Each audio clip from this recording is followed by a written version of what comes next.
Now I'm moving how I'm supposed to be. It's my time to shine right now. I ain't looking back, no how. All that pain turned gold somehow. Watch me rise. I'm up right now. It's my time, I earned this spot. Every loss I turned to a lot. Now I'm here and I won't stop. This my moment, this my shot. This my shot. They was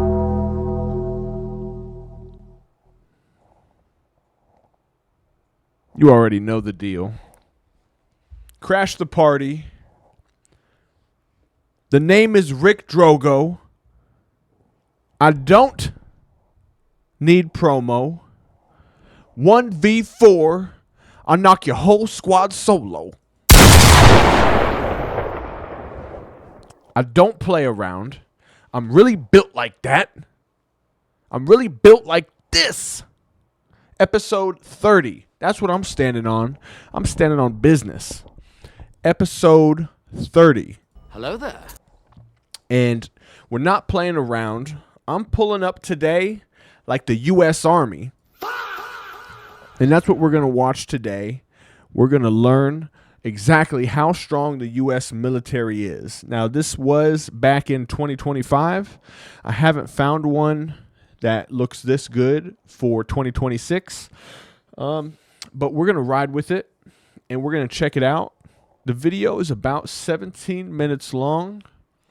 And, you know, I've only got one thing to say. Okay?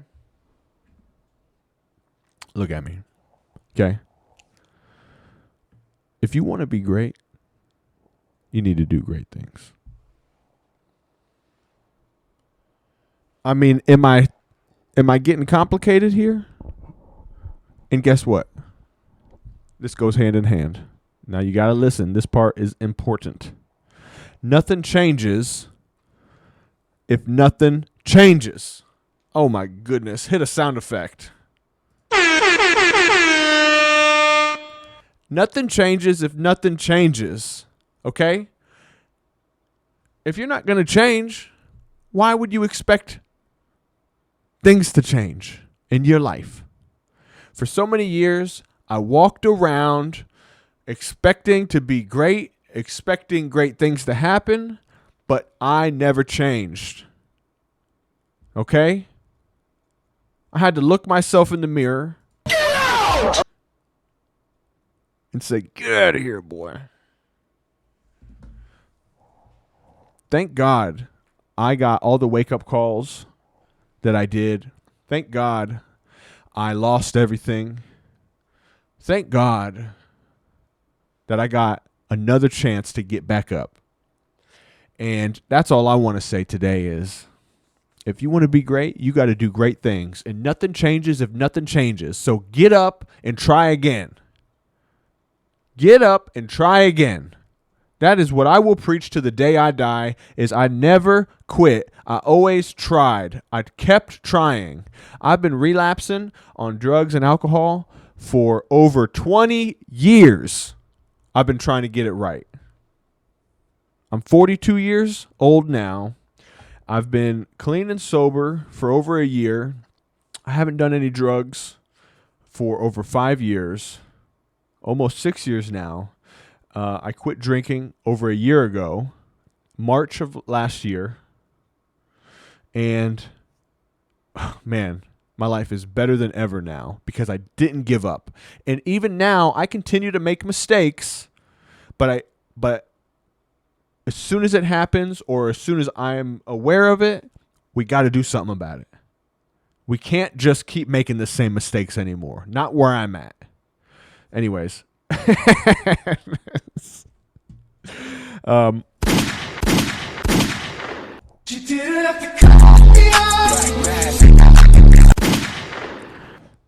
I'm really excited about life right now. I thank God for my family. God, I thank you for work. I thank you for my health. I thank you for this opportunity to be on the internet and to share my hope And God, I just ask you to continue to bless me and my family and everybody that's watching this and listening. In Jesus' name we pray. Amen. Let's learn about the military up in here. Let's see what they're talking about. Whoops. Let's put that there. Let's put that there. Calculating.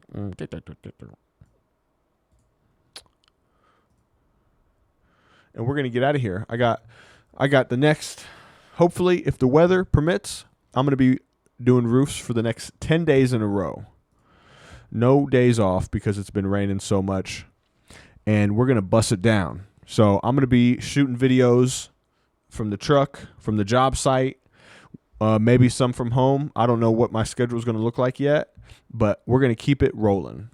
All right, let's check this out. How strong is the U.S. military? The US military isn't just strong in 2025, it's unmatched. Now, hold on. Look at us. We're up here, too. Big boy. We got our thing out, just all up on another country. How does that happen? That is a whole nother video right there. Right? That's crazy. According to Global Firepower, America ranks number 1 in the world, again. With a power index score of 0.0744, it leads ahead of Russia and China, who trail behind with 0.0788. That might sound close, but in military terms, it's a massive gap. Because when it comes to raw firepower, funding, global reach, and speed, no one even comes close. Today we're breaking down exactly how the US keeps its edge, from trillions in defense spending to unmatched manpower, aircraft, and naval dominance. Let's start where military power begins: money. Money is one of the most important factors in determining a country's military. And the good thing about it is we just make it. We make it, we print it, it's a made-up thing, right? Military strength, as it costs a colossal amount of money to forge a strong force. Millions of dollars can go into the production of a single tank, for example, with some of the world's finest fighter jets having 9-figure price tags. Then there are the costs of the many smaller vehicles, weapons, and other pieces of equipment a strong military needs, plus funds for training and paying active duty personnel, from soldiers to mechanics, engineers, pilots, and more. It's no secret that the US spends heavily on defense. Whether you look at recent years or go back further in history, it's constantly had the biggest military budget by far, sometimes spending up to 10% of the country's entire gross domestic product, or GDP, on defense. In 2025, the US is expected to spend just under $900 billion on its military, which is over 3% of its GDP. In comparison, the next biggest spender is China, with an officially reported 2025 defense budget of around $249 billion. Russia's budget is even lower at approximately $126 billion. And ours was $900 billion? That's crazy. Even if you combined and doubled both, the total would still fall short of the US defense budget. And while some analysts suggest that China may underreport its actual spending, the US maintains a decisive lead, not just in funding, but in global reach, alliances, and cutting-edge military technology. Even more astonishingly, if you added up the budgets of all the countries ranked 2nd to 10th in 2025 spending, which includes China, Russia, India, Saudi Arabia, the UK, Japan, Australia, France, and Ukraine, that still would not match the US budget. Next, let's look at manpower. People are the beating heart of the army. They're the ones who man the tanks, pilot the jets, fire the rifles, and so much more. You need trained, willing, and skilled fighters to build a truly strong fighting force, and the Shout out to all the vets and everybody that's served in the military. Thank you for your service, because you're the real military. It ain't these machines and all that. It's the people. US certainly has plenty of those. But there are several different ways to measure manpower, and the US doesn't top the list in every single one, so let's go through them and explore the value of each. First, available military manpower. This tells us how many people each country could mobilize in the most extreme situations like full-scale global warfare or a major invasion. According to GFP, the US could call on around 150 million people in total, which is close to half of the country's population. That's not the highest figure on the list, which is hardly surprising, as the US is not the most populous country. Instead, the two biggest countries in the world, China and India, come in first and second. China could call up around 764 million people, while India has an available military manpower pool of 662 million. The figures are quite similar in terms of the fit-for-service population. This tells us how many able-bodied people each country has that will be able to fight or play a part in a long-term military campaign if they had to. China once more tops the list with around 626 million. India comes in second with 522 million, and the US sits third with 1. You know we're cooked. We are last place. And the video games, maybe first. But able-bodied in real life? Oh, get out of here. Look at that. 124 million. However, these two stats aren't all that important, as it's highly unlikely that countries like the US, China, or India would need to call up almost half of their entire populations to fight. Instead, to get a better view of how strong each country's force is, it's best to take a look at the numbers of active duty personnel and reservists. Active duty personnel are basically full-time members of the military. They're the most highly trained, combat-ready individuals, dedicating their lives to the military. Reservists, meanwhile, are people who have spent some time undergoing military training or service, but aren't currently involved with the army. They remain in reserve, ready to serve if and when called upon. The US has an impressive total of 1.3 million active duty personnel. That once again puts it in third behind China and India. However, the difference this time is much smaller. India is only slightly ahead of America with 1.4 million active duty soldiers, while China takes the top spot with around 2 million. As far as reservists go, the US has around 800,000. That puts it in 10th place globally. Vietnam sits in the top spot with an astonishing 5 million reservists, while South Korea is in second with 3.1 million and Taiwan third with 2.3 million. Many of the countries taking the high spots in this list tend to have some sort of mandatory military service or have built their military strategies around having high numbers of reservists, rather than paying too many full-time salaries for active duty personnel. The US has always had a different strategy, focusing more on having highly trained, fully engaged soldiers ready to enter battle as and when required, rather than a huge reservist force. It's worth noting too, when it comes to manpower, that it's a question not only of quantity, but quality. A country could have 5 million soldiers but lack the infrastructure needed to properly train them for combat or equip them with the kinds of vehicles and weapons needed to outmatch their enemies. In contrast, the US has some of the strictest and most effective military training programs anywhere on Earth. This allows it to produce some of the most extraordinary military teams in history, from the Navy SEALs to the Green Berets. Even small amounts of America's most elite squads are much deadlier than huge battalions of soldiers from many other countries across the world. Now let's take a look at the various branches that make up the US military, namely the Army, the Air Force, the Navy, and the Marine Corps. There are also two more branches, the Space Force and the Coast Guard, but they're less prominent and not as relevant for the time being in terms of overall military might. When you look closely at different militaries around the world, many excel in one particular area but lag in others. Countries with long coastlines, for example, might invest heavily in strong naval forces to guard their waters, but might not have such strong ground or aerial forces. Other countries put a great deal of focus on aerial superiority, but wouldn't stand much chance in a naval battle. One of the ways in which the US has always stood out is the overall balance of its military. Whether fighting on the ground, in the air, or at sea, the US always remains one of the strongest and most formidable forces for any opponent to overcome. It's dominant in all domains, but there are still a few important differences between them. The US Army, for example, is the biggest of all the US military branches. It has over 450,000 active duty personnel, with more than 325,000 National Guard members and over 175,000 Army Reserve personnel, adding up to over 950,000 soldiers in total. The Air Force comes next, with around 495,000 members overall. That includes 322,000 active duty personnel, 105 members of the Air National Guard, and 68,000 reservists. Then there's the Navy. The branch has around 337,000 active duty members, with 58,000 in reserve for a total of approximately 438,000. The Marine Corps also reinforces the Navy with close to 170,000 fighters of its own, and 33,000 more in reserve. These figures demonstrate the balance of America's military and how well prepared it is to fight on any and all fronts. And it's not just in manpower that these three branches excel, but also in terms of the weapons, vehicles, and equipment they're able to call on.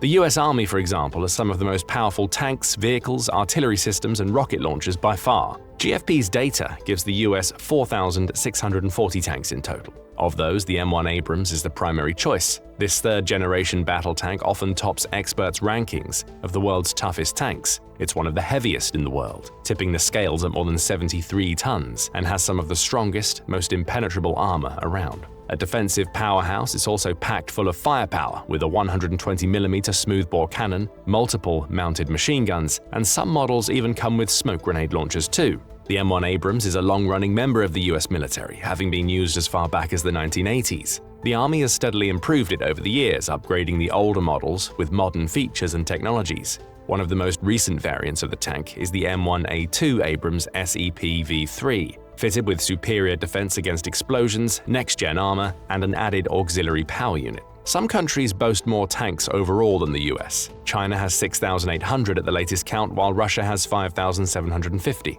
However, once again, it's a question of quality over quantity. Many of Russia's tanks are the T-72 model, which lags far behind the M1 Abrams in terms of both offensive and defensive potential. Russia's more modern tank, the T-14 Armata, is a closer competitor to the Abrams, but there aren't too many of those in operation at the moment. For China, it's a similar story. The Chinese have two main tanks, the Type 96 and the Type 99. The Type 96 is no match for America's M1 Abrams. The Type 99, however, has several advantages over the Abrams, being both lighter at up to 58 tons and more mobile, reaching top speeds of up to 47 miles per hour, compared to the Abrams' 42 miles per hour. So as far as tanks go, America has a massive amount and the strongest units by most metrics. There are some other excellent tanks out there like the K2 Black Panther of South Korea, but the Abrams still reigns supreme, and the US is already working on its next improvement, the Abrams X, which is set to be lighter, faster, and more efficient than any M1 Abrams seen so far. In terms of armored vehicles, the US dominance is even clearer to see. GFP statistics show that the US has more than 390,000 armored vehicles in total. That's much, much higher than the country in second place, which is India, with just under 150,000. China takes third spot with a little over 144,000, and Russia has more than 131,000. In other words, even if you added all of Russia and China's vehicles, the US would still have more. But again, we have to talk about quality, not just quantity. Luckily for the US, the quality of its armored vehicles is second to none. It has an extensive and diverse fleet of vehicles, each one with its own assigned tasks and features. Some are good for transporting troops in large numbers across tricky terrain. Others are designed for support and evacuation. Others still are more offensively focused, boasting their own weapons and armaments. There are the Bradley Fighting Vehicles, or BFVs, for example. Several thousand of these vehicles are in action today, with many boasting 25mm chain guns and Tau missile launchers, which is enough firepower to take out enemy tanks at distances of up to 13,000 feet. Numerous other vehicles make up the US Army's expansive fleet, including Strykers, M88s, M113s, and MRAPs. They help with reconnaissance, transport, towing damaged vehicles to be repaired, and even helping units safely traverse areas with hidden mines and explosive devices. Moving on to artillery, this is one area in which the US is a little lacking. It boasts 671 self-propelled artillery systems, which pales in comparison to Russia's 5,000 and China's 3,500. With 1,212 towed artillery systems, America again falls behind multiple rivals, including Russia with 8,500 and South Korea with 4,400. For rocket projectors, the US sits fifth in the rankings with 641. China has 2,750 and Russia has more than 3,000. This then is an area in which the US could consider investing in or developing further if it wants to keep up with the competition. Now let's take off and explore America's extraordinary Air Force. As far as aerial combat goes, the US is unmatched. No other country even comes close, no matter which metric you. Not to say anything, against the Army, but it's really when I think about it, when I think about how powerful is our Army, our military, I think Navy and Air Force, because they're the ones who I feel like are protecting us from outside attacks. They're the ones who can help us with the perimeter. Of course, we got a legendary Army, and I don't want them to go anywhere. Just stay here, okay? We don't need to go anywhere else. All right? Let's stay here. Let's just protect our land. What's wrong with that? Why are we going other places? They didn't even talk about Iran at all yet once. So how are we going to war with someone that doesn't have an army comparable enough to put it in the YouTube video? Come on. Talk to me. Look at. In terms of total aircraft, for example, the US has over 13,000. That's more than China and Russia put together, with 3,300 for China and 4,300 for Russia. The quality of America's aircraft is also undisputed, with some of the greatest, most expensive, and most powerful bombers and jets the world has ever seen. Let's start with the bombers. The US is one of only a small number of countries to boast of its own bomber fleet, capable of dropping both conventional and nuclear bombs. The likes of B-2 Spirits and B-1B Lancers form that fleet. The Spirits cost over $1 billion each, but the US still has around 20 of them, which is easily enough to wipe A billy. That's what $1 billion looks like, ladies and gentlemen. That's a billy right there. for $1 billion each, but the US still has around 20 of them, which is easily enough to wipe out huge numbers of ground forces or even entire bases. The B-2s can even drop nuclear warheads if needed, as well as bunker-busting bombs that can penetrate hundreds of feet into the earth. Then there are the jets. Look at any list of the world's best jets, and you're sure to see US Air Force models claiming several of the top spots, like the F-22 Raptor and the F-35 Lightning II. These jets are extraordinarily fast and capable of breaking the sound barrier without any trouble whatsoever. The F-22 can go twice as quick as sound, soaring to heights of 50,000 feet or more, and flying for more than 1,850 miles before it needs to refuel. The F-35 is another aerial titan with superior stealth qualities and ferocious firepower to outmatch almost any enemy jet it could encounter. The Air Force has hundreds of these jets, around 180 F-22s and more than 300 F-35s, backed up by hundreds of slightly less advanced but still powerful models, like the F-15s and F-16s. Other countries have some stellar jets of their own, like the Chinese Chengdu J-20 Mighty Dragon or the Russian Sukhoi Su-57, but the total strength of the US Air Force places it far ahead of either of its main rivals. And the impressive statistics don't stop there. The US Air Force also has around 600 tankers, which can refuel jets and bombers in the air, 920 transport aircraft, multiple reconnaissance planes, and thousands upon thousands of helicopters. In fact, GFP stats show a total of over 5,800 helicopters for America, with more than 1,000 attack helicopters.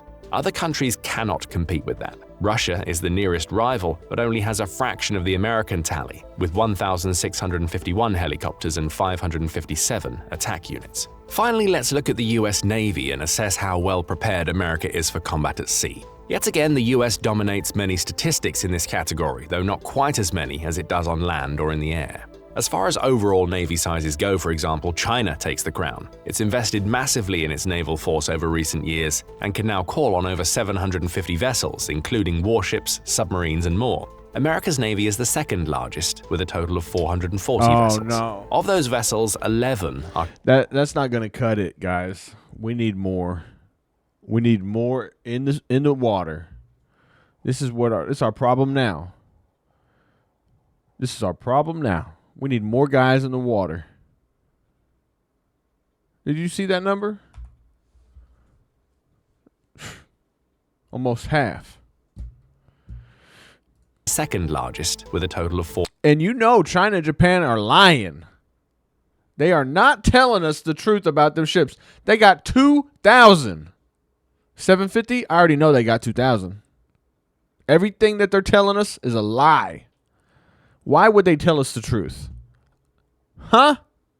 440 vessels. Of those vessels, 11 are carrier ships, which are some of the most important elements in any great navy. The carriers allow the US to transport jets, attack helicopters, and other aircraft huge distances across the globe for military operations far from home. China can't compete with that, as it has only 3 carriers for now. Russia, meanwhile, has just 1. As far as helicopter carriers go, the carriers for military operations far from home. China aircraft, great navy. The carriers allow the US carrier ships, with a total of 440 Hold on, sorry, vessels. I spaced out. Of those vessels, 11 are carrier ships, which are some of the most important vessels, submarines, and more. America's navy is the second largest, with a total of 440 vessels. Of those vessels, 11 are carrier ships, which are some of the most important elements in any great navy. The carriers allow the US to transport jets, attack helicopters, and other aircraft huge distances across the globe for military operations far from home. China can't compete with that, as it has only 3 carriers for now. Russia, meanwhile, has just 1.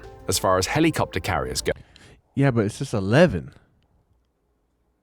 All it takes is the right bombs, and they're out of there.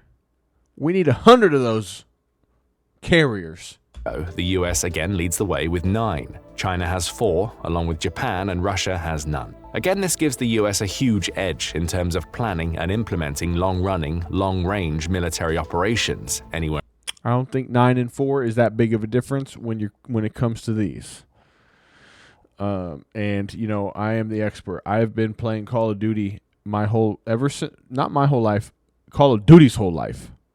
Okay? Put some respect on my name. I've been around longer than Call of Duty. I was there when the first one dropped. I was playing it. Okay? And we need more carriers. At once. The US also has the most destroyers, with 81 in total, that live up to their name, wreaking destructive havoc. That's what we need. Okay, I'm backtracking, y'all. We got 81 destroyers. Wherever they go, targeting enemy vessels, aircraft, and even ground-based vehicles and structures too. China comes second with 50 destroyers, while Russia, which lags in many naval statistics, has only 10.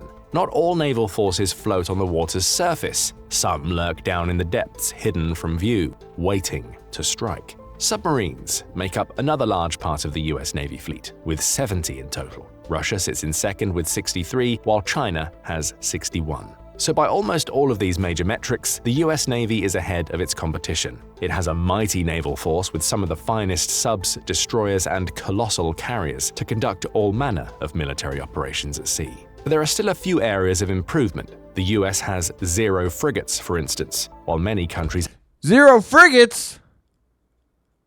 Oh, we need more frigates, y'all. That is unacceptable. have at least a dozen, and China has 50 frigates?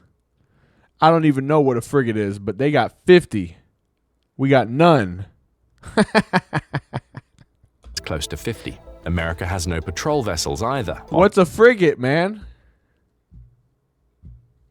What are we doing here? You can't just go over a frigate. What's a frigate? That can't be how you spelled it. In the Navy. Oh, okay. Frigate is a warship. Frigates are medium-sized, fast, and versatile warships. They're smaller and less heavily armed than destroyers or cruisers, but are more capable than corvettes. Modern frigates are designed for multi-role missions. They're the workhorses of many navies. Man, we need more frigates. Anti-submarine warfare. Oh, yeah, you need a frigate. Anti-air warfare. Yeah, we need a frigate. Anti-service warfare. We need a frigate. Escort duty. Frigate. Wartime, maritime, security, patrols, and reconnaissance. Man, we need frigates. Oh, a corvette is a coastal patrol ship. Then the next size up is a frigate. And then the next size up is that destroyer. And then the next size up is the cruisers. Okay, we need to up the frigates. China boasts 150. The number of corvettes is also quite low, with only 26, far below China's 72 and Russia's 83. Ooh. And it has just 8 mine and countermine warships, while Russia and China again claim the top spots with 47 and 36, That's a lot. Respectively. It's worth noting, however, that the US already has plans underway to construct more frigates and corvettes to keep pace with growing naval forces in the East. Add to that they got the memo. The fact that the US is working on next-generation jets, tanks, vehicles, and surveillance systems, and boasts the world's greatest military intelligence capabilities. And it's clear to see that no other country comes close to America when it comes to defense. And it's likely to remain that way for many more years to come, with the US committed to keeping defense spending high and maintaining its position as the world's undisputed #1. Wow. Well, that was the military show on YouTube. If you want to learn more about the military, you can check that out. So we're out there, but are we really out there? Because Iran is still dug in like a tick. It's dug in there like an Alabama tick. What movie is that from? You ain't know. All right. Crash the party. This has been great. The military, we're not playing around. Oh, wait a minute. U.S. military just got way more powerful. Now it's unstoppable. Oh, man, we might have to have a part 2. Something just broke across Russia's front lines. Okay, we're not worried about Ukraine right now.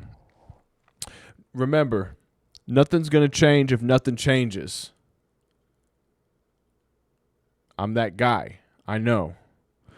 Send me a message if you're struggling with drugs or alcohol or life. I was once a hopeless dope fiend, and now I am a dopeless hope fiend. Hold on, let me say it one more time. I was once a hopeless dope fiend, and now I am a dopeless hope fiend. Good night.